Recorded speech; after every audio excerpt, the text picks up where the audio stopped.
गर्मी में दो सहेलियां सीमा और शीतल हाथों में शॉपिंग बैग लिए बाजार में गोलगप्पे खा रही हैं। वहीं थोड़ी सी दूरी पर आशा अपने बेटे पवन के साथ ठेले पर सब्जी बेच रही है। वो सब्जी बेचने वाली को देख रही हो, वो औरत अपने बेटे का रिश्ता लेकर आई थी मेरे घर। मैंने तो अपनी माँ को साफ साफ कह दिया, मैं ऐसे गरीब सब्जी बेचने वाले ससुराल बिल्कुल नहीं जाने वाली। इन गरीबों से अगर मैंने एक एसी लाने को कह दिया ना, तो आने वाली गर्मी में ये लोग मेरे लिए एक एसी तक नहीं ला पाएंगे। इतना बोलकर सीमा शीतल के साथ गोलगप्पे खाकर घर आती है। इस तरह 2 दिन बीत जाते हैं और एक दिन शीतल अपनी माँ के साथ बाजार आती है। बहन, आपकी सब्जी। अरे मैं तो पैसे घर पर ही भूल गई, घर में सब्जी भी नहीं है, अब क्या करूं। अरे कोई बात नहीं बहन, पैसे नहीं है तो अभी सब्जी ले जाओ, फिर कभी दे देना। हाँ जी माता जी, आप फिर कभी दे जाइएगा, हम तो यहीं ठेला लगाते हैं। पवन और आशा का ये बर्ताव शांति शीतल को काफी पसंद आता है। इसी तरह कुछ दिन बीत जाते हैं और एक बार फिर शीतल सब्जी लेने आशा के पास आती है। तुम सब्जी वाले इतनी बेईमानी करते हो, इसीलिए तुम्हें तरक्की नहीं होती। मैंने तुम्हें 500 का नोट दिया है और तुमने सब्जी में भी तोल मारा है। लगी नहीं रहा है कि ये 2 किलो टमाटर है। आंटी भगवान से डरो, अभी अभी मैंने सब्जी का ठेला लगाया है, मेरे पास एक भी 500 का नोट नहीं है। देखो तो जरा दिन दहाड़े कैसे बेईमानी कर रहे हैं ये माँ बेटे। आंटी जी, बेईमानी ये लोग नहीं, आप कर रही हैं इनके साथ। मैंने खुद देखा है, आपने उन्हें 50 रुपए दिए हैं बस। शीतल की बात सुनकर वो औरत वहाँ से मुंह बनाकर चली जाती है। बेटी तुम बहुत अच्छी हो, अगर तुम ना होती तो वो औरत तो हमारे पीछे ही पड़ जाती। आशा को शीतल काफी पसंद आती है। इसी तरह समय बीतता है और एक दिन शीतल के लिए पवन का रिश्ता आता है। तो वहीं शांति को भी पवन पसंद था अपनी बेटी के लिए, तो वो रिश्ते के लिए हाँ कर देती है। पर जब इस बारे में सीमा को पता चलता है तो वो शीतल के घर आकर लिविंग हॉल में बैठ शीतल से बोलती है। शीतल तू पागल हो गई है, ऐसे गरीब घर में शादी करके जाएगी? तूने अपनी माँ को मना क्यों नहीं किया? तू जानती है ना ये सब्जी बेचने वाले कितने गरीब होते हैं, ये तेरी किसी भी जरूरत को पूरा नहीं कर पाएंगे। कुछ दिनों में भयंकर गर्मी आ जाएगी और जब तू गर्मी से परेशान होगी ना और उन्हें एक एसी लाने के लिए कहेगी तो उनकी इतनी भी औकात नहीं होगी कि वो तेरे लिए एसी ला सके। सीमा, तू जिसकी बुराई कर रही है वो मेरा होने वाला ससुराल है और मेरी माँ ने मेरा रिश्ता तय किया है, तो कुछ सोच समझ कर ही किया होगा। ठीक है, मत सुन मेरा एक अमीर घर में रिश्ता तय हुआ है, राज करूंगी मैं वहां, बाय। शीतल अपनी दोस्त की बातों में नहीं आती और बहुत जल्द दोनों ही दोस्त की शादी हो जाती है। शादी के बाद आशा इत्तेफाक से किराए पर वही घर लेती है जहां शीतल की अमीर दोस्त सीमा की शादी हुई थी। समय ऐसे ही गुजरता है और एक दिन घर में आशा बैठकर सब्जियां साफ कर रही थी, तभी मोहल्ले में आइसक्रीम वाला आता है। आइसक्रीम ले लो, आइसक्रीम ले लो। माँ जी, लगता है गली में आइसक्रीम वाला आया, मेरा भी दिल कर रहा है। अरे बहू, तेरा आइसक्रीम खाने का दिल कर रहा था तो तूने मुझे पहले क्यों नहीं बताया? मैं अभी लेकर आती हूँ। माँ तुम लेट हो गई हो, आइसक्रीम वाला तो चला गया तो क्या हुआ, मैं दुकान से ले आती हूँ। नहीं माँ जी, रहने दीजिए, आप शाम को आइसक्रीम ले आना, बाहर बहुत धूप है। बहू, सब्जी बेच के मैं और पवन रात के 11-12 बजे घर आएंगे, उस वक्त आइसक्रीम नहीं मिली तो इसलिए मैं अभी ले आती हूँ। बिना सोचे समझे आशा धूप में बाहर जाती है और अपनी बहू के लिए आइसक्रीम लेकर आती है। वहीं सीमा अपने ससुराल में फ्रिज से कटोरी में थोड़ी आइसक्रीम निकालकर जैसे ही खाती है, वहां उसकी सास आ जाती है और उसके हाथ से आइसक्रीम छीन उसे सुनाने लगती है। बहू, मैंने ये थोड़ी सी आइसक्रीम अपनी बेटी के लिए रखी है, ना कि तेरे लिए, तो इसे तू चट करने पर लग गई। शोभा सीमा को डांटकर आइसक्रीम फ्रिज में रख देती है। समय यूं ही बीतता है और गर्मी में ऐसे एक दिन घर के बाहर आशा पवन सब्जी का ठेला लिए खड़े थे। वहीं शीतल भी जो बढ़ती गर्मी की वजह से चक्कर खाकर गिर जाती है, पर पवन उसे पकड़ लेता है। अरे शीतल, क्या हुआ तुम्हें? खुद को संभालो, तुम्हारी तबीयत तो ठीक है? घर में सिर्फ एक पंखा है और गर्मी बढ़ती जा रही है, इस वजह से हल्के से चक्कर आ गए थे मुझे। आदत नहीं है ना बिना एसी के रहने की। माँ भाभी सही कह रही, गर्मी बहुत बढ़ गई है, अब हमें भी अपने घर में एक एसी ले ही आनी चाहिए। तू सही कह रही है काजल, पवन इस गर्मी में तू एक एसी ले ही आ बेटा। मैं किसी से कुछ पैसे उधार मांग लूंगी और तेरे पास जितने भी पैसे हैं तू उन्हें जोड़ ले। और बहू, आज तेरी तबीयत ठीक नहीं, इसलिए तू सारा दिन आराम करेगी, घर के काम काजल संभाल लेगी। माँ, एसी 10-20 हजार की नहीं आती, आप सब मेरी फिक्र मत कीजिए, मैं ठीक हूँ। शीतल घर में एसी लाने से मना कर देती है, पर घर वाले कहाँ मानने वाले थे। पवन अब एक एक पैसा जोड़ने लगता है, तो वहीं काजल भी नौकरी की तलाश करने लगती है। तो वहीं सीमा एसी चलाकर कमरे में आराम कर रही होती है और तभी वहां शोभा आकर एसी बंद कर देती है। देख रही है करिश्मा बेटा, यहाँ तेरी भाभी एसी चलाकर आराम फरमा रही है और तू वहाँ भूख से मर रही है। एसी चलाकर लेटी क्यों है? उठकर मेरी बेटी के लिए खाना बना। माँ जी, आज मेरी तबीयत कुछ ठीक नहीं, इसलिए थोड़ी देर एसी चलाकर आराम कर रही थी। ये कैसी तबीयत है जो एसी चलाकर ही ठीक होगी? बहानेबाजी बंद करो और मेरे लिए खाना बनाओ। बीमार होने के बाद भी सीमा के ससुराल वालों को उस पर तरस नहीं आता। समय ऐसे ही बीतता है और इस बीतते समय में पवन और आशा सुबह से देर रात सब्जियां बेचती। यहाँ तक कि कई बार पवन ठेला लेकर जाता तो वहीं आशा सिर पर टोकरियां लेकर गलियों में जाती। वहीं काजल घर में ही बच्चों को ट्यूशन पढ़ाने लगती है और इस तरह से सब पैसे जोड़ते हैं। और एक दिन शीतल सीमा से उसके मिलने घर आती है। अपने दोस्त को देख सीमा एक बार फिर एसी चला देती है और अपने दोस्त के लिए चाय, नमकीन, बिस्किट लेकर आती है। पहली बार तू मेरे घर आई है, जबकि हम दोनों पड़ोस में ही रहते हैं। ये नहीं कि मौका मिलते ही आ जाऊं। हाँ बहू, मौका मिलते ही आ जाओ ताकि ये महारानी एसी चलाकर बैठ सके। इसको कितनी बार मैंने समझाया कि एसी तभी चलेगा जब मेरा बेटा आएगा, पर यह है कि मानती ही नहीं है। इतना बोलकर शोभा एसी बंद कर देती है और वहां से चली जाती है। शोभा का ये बर्ताव देखकर शीतल को बड़ा अजीब लगता है, तो वहीं सीमा की नजरें शर्म से झुक जाती हैं। इसी तरह कुछ दिन और बीत जाते हैं और शीतल के ससुराल वाले कुछ पैसे जोड़ते हैं। ऐसे ही एक दिन शीतल फिर चक्कर खाकर गिर जाती है और काजल डॉक्टर को बुलाकर लाती है, जहां उसे खुशखबरी मिलती है। और तभी आशा और पवन सब्जी बेचकर बची सब्जी की टोकरी लेकर अंदर आते हैं। माँ खुश हो जाओ, बहुत जल्दी तुम दादी बनने वाली हो। बहू, तूने तो मुझे दुनिया की सबसे बड़ी खुशखबरी दे दी। पवन, मैंने तुझे एसी लाने के लिए बोला था, क्या हुआ? माँ चिंता मत करो, इस महीने एसी आ जाएगा। शीतल की प्रेगनेंसी से पूरा परिवार काफी खुश होता है।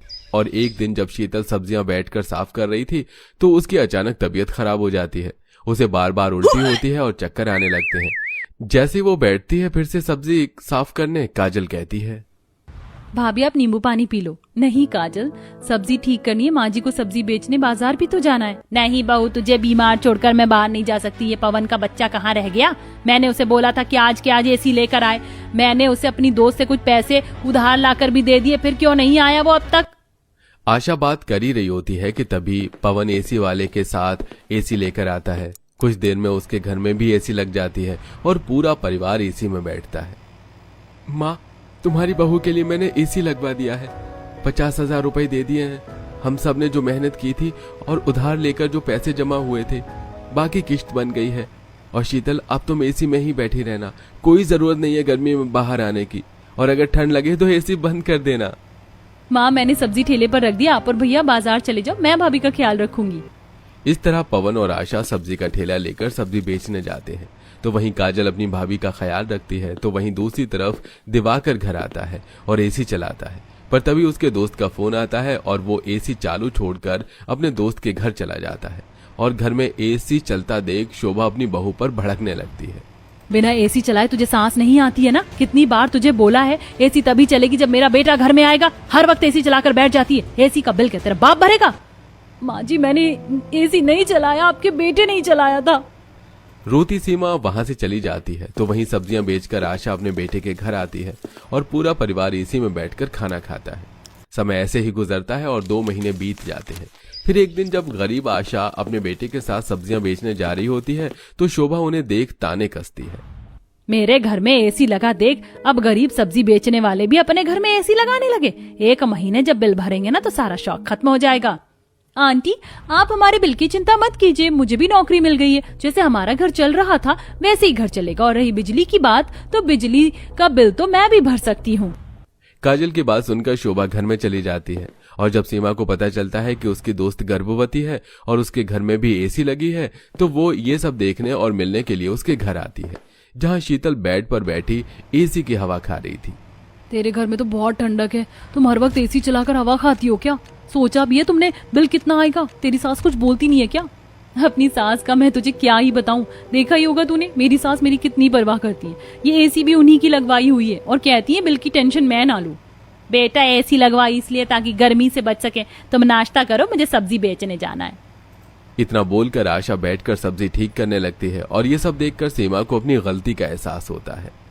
आंटी जी, शीतल, आप दोनों मुझे माफ कर दो। काश कि मैंने रिश्ता ना ठुकराया होता तो मैं इस घर की बहू होती। और आज जो शीतल जिंदगी जी रही है वो जिंदगी मैं जीती। पर अपने लालच और घमंड के चक्कर में मैंने अपने पैरों पर कुल्हाड़ी मार ली। शीतल, तुम बहुत किस्मत वाली हो जो तुम्हें इतना अच्छा घर मिला। उस दिन शीतल के घर जाकर आशा का बर्ताव और गरीब सब्जी बेचने वाले के घर एसी देखकर सीमा को एहसास होता है कि उसने ये रिश्ता ठुकराकर कितनी बड़ी गलती की थी। नई नवेली सोनिया सुबह सुबह अपने ससुराल के गार्डन में गमले में पानी डाल रही होती है। तभी उसे देख उसकी गरीब सहेली कहती है, अरे तुम भी शादी करके यहीं आई हो, शादी की बहुत बहुत शुभकामनाएं सोनिया तुम्हें। नहीं तो तुम मेरे घर के सामने? अच्छा माँ जी, जिस लड़की की शादी की बात कर रही थी वो तुम ही हो। अरे सोनिया तू ये सब छोड़, मुझे बहुत खुशी है कि हम दोनों सहेलियां शादी करके आमने सामने रह रही है। आज तो तेरी पहली रसोई होगी ना? मेरी भी है क्योंकि। हाँ तो मुझे बताने की जरूरत नहीं है कि तेरी भी पहली रसोई है। वैसे भी अभी मुझे अपनी पहली रसोई का खाना बनाना है। और हाँ, मुझसे सहेली वहेली का नाता जोड़ने की कोशिश मत कर। कहाँ तू पहले भी गरीब थी और आज भी गरीब ससुराल में रह रही है, लेकिन मैं और भी ज्यादा अमीर ससुराल में रहने आई हूँ। और पता है मेरे ससुराल के कोने कोने में एसी लगा हुआ है, यहाँ तक कि रसोई में भी। मैं आराम से अपनी पहली रसोई का खाना बनाऊंगी। अच्छी बात है कि तेरे पूरे घर में एसी लगा हुआ है। सो सैड, तुम्हारे घर में तो एसी भी नहीं होगा। अच्छा अब मैं चलती हूँ, मुझे लेट हो रहा है। इतरा कर सोनिया वहां से चली जाती है। तभी नीतू की सास गायत्री चूल्हा और सारे बर्तन घर के बराबर में जो आम का बगीचा होता है वहां आम के पेड़ के नीचे रखकर छोटी सी रसोई तैयार कर देती है। माँ जी आपने रसोई बाहर क्यों निकाल दी? अरे बहू, मैं वहाँ अंदर खाना बना बनाकर पसीने में तर हो जाती हूँ। मैं नहीं चाहती तू भी गर्मी में खाना बनाकर अंदर परेशान हो, इसीलिए मैंने इस आम के पेड़ के नीचे बना दिया है। आम के पेड़ की ठंडी छांव में तू आराम से पहली रसोई करना। अरे हाँ माँ जी, ये तो बहुत अच्छी तरकीब है। अब मैं खाना बनाना शुरू करती हूँ। तब नीतू आम के पेड़ से पत्थर मारकर कच्चे आम तोड़ती है, जिससे वो आम रस बनाकर तैयार कर देती है और फिर चूल्हे पर छोले बनाती है। तभी अपनी रसोई की खिड़की से खाना बनाते हुए अमीर सहेली कहती है, मुझे नहीं पता था कि तुम अपनी पहली रसोई आम के बगीचे में कर रही होगी। ओह माय गॉड, तुम्हारे घर में तो रसोई भी नहीं है। सो गरीब नो यू। ऐसी बात नहीं है, लेकिन माँ जी ने मेरी फिक्र करते हुए रसोई बाहर कर दी। आम के पेड़ के नीचे खाना बनाने में कोई गर्मी नहीं लगती, यहाँ ठंडक रहती है। अच्छा, मेरी रसोई में तो एसी लगी हुई है और तुम्हारे यहाँ नेचर वाली एसी लगी है, जिससे धूप निकलने पर बाद में भयंकर गर्मी भी लगेगी। वैसे मेरा खाना बन गया है तो अब मैं चलती हूँ। बातों बातों में सोनिया खाने में नमक ही नहीं डालती और अपने ससुराल वालों को ऐसे ही परोस देती है। बिना नमक का खाना खाकर ससुराल वालों का मुंह बन जाता है। ओहो, ये कैसा खाना बनाया है सोनिया? तुम आंखें बंद करके खाना बना रही थी क्या? और क्या बहू, इसमें एक चुटकी नमक नहीं है। बिना नमक का खाना कौन खाता है? ये बहू भी ना सुनाने वाले काम करती है। अरे दोनों ने तो मुंह ऐसे बना लिया जैसे कि बहू ने करेले लाकर रख दिया हो सामने। अरे नमक ही तो कम है, भूल गई होगी बेचारी, खा लीजिए। सॉरी आप सबको, मैं नमक डाल देती हूँ। तब सोनिया खाने में नमक डालकर सबको खिला देती है। जब वो अपने किचन में बर्तन रखती है तब खिड़की से फिर से नीतू को खाना बनाता हुआ देख रही होती है, तो बाहर जाकर कहती है, ये क्या नीतू, मैंने तो अपने ससुराल वालों को पहली रसोई का खाना बनाकर भी खिला दिया। तुम अभी तक यहीं चूल्हे पर बैठी हो, तुमसे अभी तक खाना भी नहीं बना। वो अभी हवा चल रही है ना, इसलिए खाना बनाने में देरी हो गई, मैं चलती हूँ। तब नीतू अपने ससुराल वालों का खाना बनाकर परोस देती है, जिसे खाकर सब खुश होते हैं। वाह बहू, तूने खाना तो बहुत अच्छा बनाया है और ये आम का पन्ना तो और लाजवाब है। हाँ नीतू, वैसे तुमने आम के बगीचे में खाना कैसे बना लिया? तुम्हें परेशानी नहीं हुई? नहीं, इतनी कोई परेशानी नहीं हुई, बस हवा चल रही थी तो खाना बनाने में देरी हो गई। आम पन्ना तो पहले बनाकर तैयार कर दिया था मैंने। बहू, हमारे पास ज्यादा कुछ तो नहीं है, लेकिन ये छोटा सा शगुन है हमारी तरफ से तुम्हारे लिए। अरे पापा जी, आपका आशीर्वाद ही मेरे लिए बहुत है। सब लोग खुशी से खाना खाते हैं। वहीं संगीता वहां से गुजरती है तो खिड़की से नीतू की तारीफ सुन लेती है। बताओ, बहू ने देर लगाकर भी खुली रसोई में आम के बगीचे में अच्छा खाना बना दिया। कितनी तारीफ हो रही है उसकी। और एक मेरी बहू को देखो, पहली रसोई भी ठीक से नहीं निभाई। ऐसा कहकर संगीता पड़ोसन के यहाँ से चली जाती है। फिर रात हो जाती है। दूसरे टाइम का खाना बनाते समय नीतू लालटेन जला लेती है। वहीं सोनिया इतनी ठंडी एसी वाली रसोई में खाना बना रही होती है कि तब ओहो, मेरी रसोई में एसी ने इतना ठंडा कर दिया कि मुझे ठंड लग रही है। सुन रही हो ना तुम्हें तो बाहर गर्मी लग रही होगी ना। आम के बगीचे में इतनी रात में लालटेन जलाकर खाना बना रही हूँ। देखो, अगर पैसे नहीं है तो बता दो, मैं एक लाइट का इंतजाम कर देती हूँ। नहीं, ऐसी कोई बात नहीं है, मैं ऐसे भी खाना बना लूंगी। तभी ठंड से खाना बनाते बनाते सोनिया की आंख लग जाती है और वो जो सब्जी बना रही होती है वो सारी जल जाती है। जलने की महक नीतू तक आ जाती है। तब नीतू उठकर सोनिया की खिड़की पर खटखटाती है, जिससे वो जग जाती है। उठो सोनिया, तुम्हारा खाना जल गया, तुम खड़ी खड़ी कैसे सो सकती हो? क्या सब्जी है भगवान, मेरी गोभी आलू की सब्जी जल गई। ये सब तुम्हारी वजह से हुआ। ना मैं तुमसे बात करती ना मेरी आंख लगती। अमीर सहेली गरीब सहेली से इतना जलती है कि अपनी गलती का भार भी उसके सर मढ़ रही होती है। खैर आइए देखते हैं अमीर ससुराल वाले सोनिया के हाथ का खाना खाते हैं या नहीं। छी बहू, इस बार तो तूने हद कर दी। सुबह तो मैंने तुझे बचा लिया था, लेकिन अब क्या करूं, ऐसे खाना बनाकर खिलाएगी तू सबको। बहू, सुबह तो हमने बिना नमक का खाना भी चला लिया, लेकिन ये जला हुआ खाना कैसे चलाएं? बता संगीता, ऐसा करो तुम गरम दूध दे दो, ऐसे ही सो जाएंगे। सोनिया, तुम्हें नहीं खाना तो हम सबके खाने के बारे में तो सोचा करो।